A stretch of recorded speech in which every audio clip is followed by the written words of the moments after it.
Hey everyone, Chris Dawson running for Invercargill City Council here, and last night I attended the Southland Business Chamber's candidate speed dating and great mayoral debate at the Ascot Park Hotel.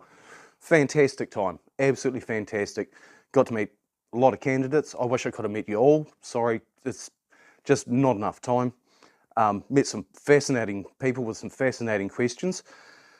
But one of the things at the mayoral debate, being an ex-water operator, it's sometimes really hard to not want to throw things at people when they start talking about Invercargill's water supply.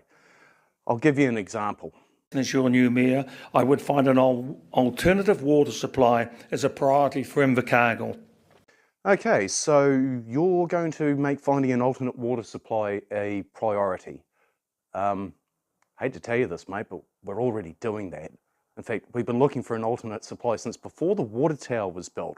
We actually only stopped in 1959 when Branksholme went online, and then we kicked it back off sometime in the 90s, probably with the Lake Hiroko pipeline project. So alternate water supplies are not a new territory for the people of Invercargill whatsoever, and I'd love to know where you're going to find one. I've spoken to a local engineer, water engineer, and he informs me that there's a good, reliable source between Invercargill and Bluff. Oh, you've been talking to a water engineer. Okay, that's interesting. Because the last water engineer I was aware of operating in Invercargill was Matt Keppel, and he died in 1984. So unless you've been out at the cemetery having a seance, I don't know who you've been talking to, but either way, all you had to do was Google this, because what you've identified is the Invercargill City Council's alternative water supply at Awarua, which they are currently developing. Well done, mate. Thanks for finding what we already knew was there. Secondly, it would not place any restrictions on any business expanding for business reasons, or indeed attracting new businesses through water requirements. Oh, so this alternate water supply you've discovered, which we already knew about, is going to help supply businesses, is it? Oh dear, oh dear, oh dear.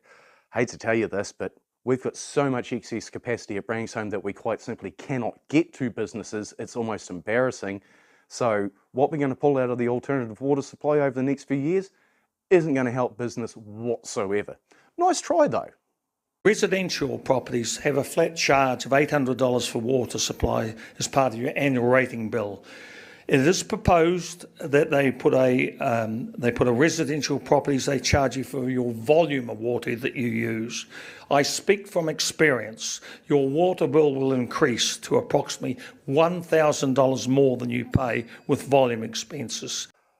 I find it really hard sometimes listening to people running for city council, because when you're an ex-water operator and you follow the water industry, it's really easy to catch people making stuff up as they go along, and this one's a classic. $800 a year for water, $523.32, mate. And as for, if we go to volumetric charging, and hey, water meters are in the long-term plan, that adding another $1,000 to our water bill?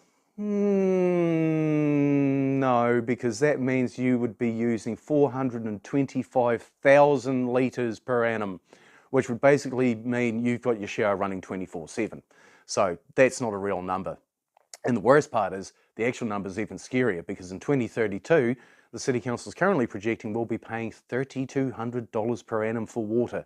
And that's regardless of whether we've got water meters or not. That's what it's going to cost, because we've got to pay for the whole of the network through our water charges as dictated by government. But don't worry, I'll be getting into the three waters sometime soon, because the point of these videos is to demonstrate that I've got a handle on pretty much everything that's going on around town. Three waters is my expertise. So when we get to that, I will probably bore you senseless with water. So I'm sorry about that, but that's my area of expertise. All I'm interested in doing at the moment is showing you that I know what's going on around town and highlighting some of the issues we're going to have to deal with. So bear with me and tune in next time.